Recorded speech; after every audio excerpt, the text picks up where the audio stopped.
ప్రస్తుతం జూబ్లీహిల్స్ ఎన్నికలకు సంబంధించి కూడా రాష్ట్ర వ్యాప్తంగా హాట్ టాపిక్ నడుస్తూ ఉంది.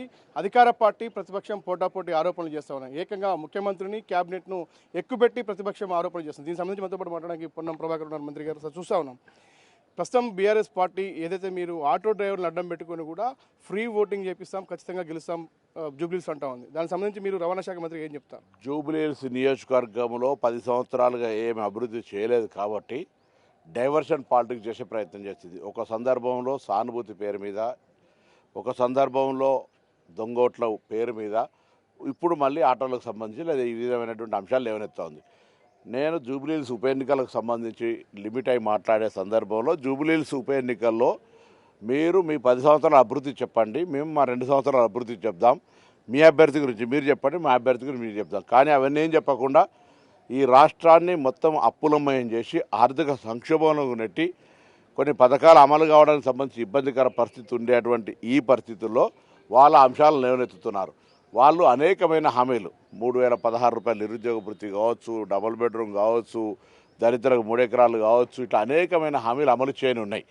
మేము ఈరోజు ఇప్పటికే రేషన్ కార్డులు ఇవ్వడం కావచ్చు, సన్న బియ్యం ఇవ్వడం కావచ్చు, 200 యూనిట్ల ఉచిత విద్యుత్ ఇవ్వడం కావచ్చు, మహిళలకు బస్సు సౌకర్యం కావచ్చు, ఇవన్నీ కలగజేసినాం. అదే మాదిరిలో ఆటో కార్మికులకు సంబంధించి సంవత్సరానికి 12,000 ఇచ్చే వాగ్దానం మాది ఉంది. ఆటో కార్మికుల తెలంగాణ ఉద్యమకారులు వాళ్ళంతా నా కుటుంబ సభ్యులు, వాళ్ళకు తప్పకుండా ఇచ్చే బాధ్యత మాది, మా ప్రభుత్వం ఇస్తుంది. సమయం కొంచెం జాప్యం జరగచ్చు, ఇచ్చే బాధ్యత మాది. విశ్వాసం ఉండండి, ఇటువంటి రాజకీయంగా వాడుకోవడానికి మాత్రమే మిమ్మల్ని మీ ఆటోలలో తిరుగుతూ ఉన్నారు. ఆటోలలో ఇటువంటి పెద్ద మనుషులు కావలసుకొని రాజకీయంగా తిరిగి అవమానపరిచే ప్రయత్నం చేస్తారని నేను భావిస్తున్నాను. సార్, మరోపక్క రాహుల్ గాంధీ హైదరాబాద్ వస్తే శంషాబాద్ ఎయిర్పోర్ట్లో ఆటో డ్రైవర్ని అడ్డం పెట్టుకుని అడ్డుకుంటామని చెప్తున్నారు బీఆర్ఎస్ పార్టీ. వాళ్ళు రాజకీయంగా డైవర్షన్ పాలిటిక్స్ చేస్తారని చెప్తున్నారు కదా. జూబ్లీహిల్స్ ఎన్నిక జరుగుతుంటే, ఉప ఎన్నిక జరుగుతుంటే జూబ్లీహిల్స్కు సంబంధించి 10 సంవత్సరాలు చేసే అంశాల గురించి మాట్లాడితే సంతోషపడతాం. రమ్మంటున్నా జూబ్లీహిల్స్ యూత్ కూడా చౌరస్తా మీద వాళ్ళు ఏం చేశారు, మేమేం చేశారో చర్చ చేసుకుందాం. ప్రధానంగా క్యాబినెట్కి సంబంధించి రీసెంట్గా బీఆర్ఎస్ పార్టీ హరీష్ రావు కూడా చాలా స్పష్టమైనటువంటి కీలక వ్యాఖ్యలు చేశారు. ఆయన చూసినట్టుగానే చెప్తా ఉన్నారు. క్యాబినెట్లో మంత్రికి, సీఎంకి సంబంధించి, మంత్రులకు సంబంధించి పెద్ద ఎత్తున వాగ్వాదం జరిగింది, పెద్ద చర్చ జరిగింది అనేది పెద్ద రాష్ట్ర వ్యాప్తంగా హాట్ టాపిక్గా మారింది. ఏం చెప్తారు సార్ మీరు క్యాబినెట్లో? సీతక్క గారు ఇప్పటికీ ఒక మాట చెప్పారు, నేను పుట్టిన తల్లిదండ్రుల ప్రమాణం చేసి చెప్తున్నా అని చెప్పి. మరి గౌరవ లక్ష్మణ్ కుమార్ గారు స్వయంగా దేవాలయానికి వచ్చిండు.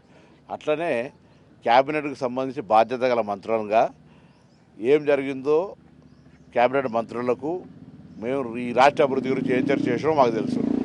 ఊరికేనే పబ్లిక్లో ఒక రాంగ్ అప్రహెన్షన్ క్రియేట్ చేయడానికి ఒక క్యాబినెట్ మంత్రి అనుభవం ఉన్నోడు మాట్లాడితే ఆయన విజ్ఞత, తప్పకుండా దీన్ని తీవ్రంగా ఖండిస్తాను. ఇటువంటి దుష్ప్రచారం ఏం జరగకపోయినా ఏదో జరిగినట్టు ఊహించి పత్రికల్లో వార్తలు రాయడం ద్వారా మీరేదో క్యాబినెట్లో ఒక ఇటువంటి విభేదాలు సృష్టించే ప్రయత్నం చేస్తారు. మేమంతా కాంగ్రెస్ కుటుంబ సభ్యులం.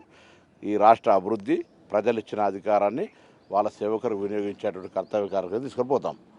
సార్, మరోపక్క ఈ క్యాబినెట్ మంత్రులకు ప్రధానంగా బీసీ మంత్రులకు సంబంధించి సీఎంతో గ్యాప్ అనేది పెద్ద ఎత్తున కూడా ప్రచారం చేస్తా ఉంది. అట్లా అసలు దాన్ని కావాల్సుకొని ఎవడోడు ఇటువంటి వాళ్ళు ఓరోలేనోడు చేరిస్తే ఏం చేస్తాను చెప్పు. ఆమె యాక్టివ్ పాలిటీషియన్, అందరూ కూడా అట్లా ఏం దానికి సంబంధించినటువంటి 1% there is no. Sir, Jubilee Hills నుంచి కూడా జూబ్లీహిల్స్ ప్రతిరోజు మీరు ప్రకటిస్తూ ఉన్నారు. జూబ్లీహిల్స్లో ఎలా ఉంది వాతావరణం? ప్రజల నుంచి ఎలాంటి స్పందన వస్తుంది? ఎలాంటి హామీలు మీరు ఇస్తారు? ప్రజల స్పందన బాగుంది. నేను 3 నెలల నుంచి అంటే హైదరాబాద్ ఇన్ఛార్జ్ మంత్రి కాక జూబ్లీహిల్స్ ఎలక్షన్ సంబంధించి కూడా చూస్తూ ఉంటేవి అనేక సమస్యలు ఎక్కడెక్కడ వేసిన ఉంటే అన్ని మేము వీలైనంత పరిష్కారం చేస్తామనే విశ్వాసం ఉంది. కంటోన్మెంట్ బై ఎలక్షన్ కాంగ్రెస్ని గెలిపించారు. ఇక్కడ కూడా జూబ్లీహిల్స్లో బై ఎలక్షన్లో కాంగ్రెస్ని గెలిపిస్తారు. కాంగ్రెస్ పార్టీ తరఫున అయిన పనులను చూసి వాళ్ళు తప్పకుండా సానుకూలంగా స్పందిస్తూ ఉన్నారు. ఇది మొత్తం మీద పొన్నం ప్రభాకర్ ఏదైతే ఈరోజు బీఆర్ఎస్ పార్టీ ఆటో డ్రైవర్లను అడ్డం పెట్టుకున్న రాజకీయానికి సంబంధించి డైవర్షన్ పాలిటిక్స్లకు పాల్పడుతుంది. ఎలాగైనా అంటే తప్పుదోవ పట్టించి జూబ్లీహిల్స్ ఎన్నికల్లో గెలిచే ప్రయత్నం బీఆర్ఎస్ చేస్తుంది. కానీ ఎట్టి పరిస్థితుల్లో కాంగ్రెస్కు గతంలో హైదరాబాద్ ఉప ఎన్నికలకు సంబంధించి కంటోన్మెంట్లో ఏం జరిగిందో జూబ్లీహిల్స్లో అదే జరగబోతోంది. ఖచ్చితంగా కాంగ్రెస్ అభ్యర్థి నవీన్ యాదవ్ గెలవబోతా ఉన్నాడు. ఖచ్చితంగా ఆటో వాళ్ళకి ఇచ్చినటువంటి హామీని నిలబెట్టుకుంటామని మాత్రం రవాణా శాఖ మంత్రి పొన్నం ప్రభాకర్ చెప్తా ఉన్నారు.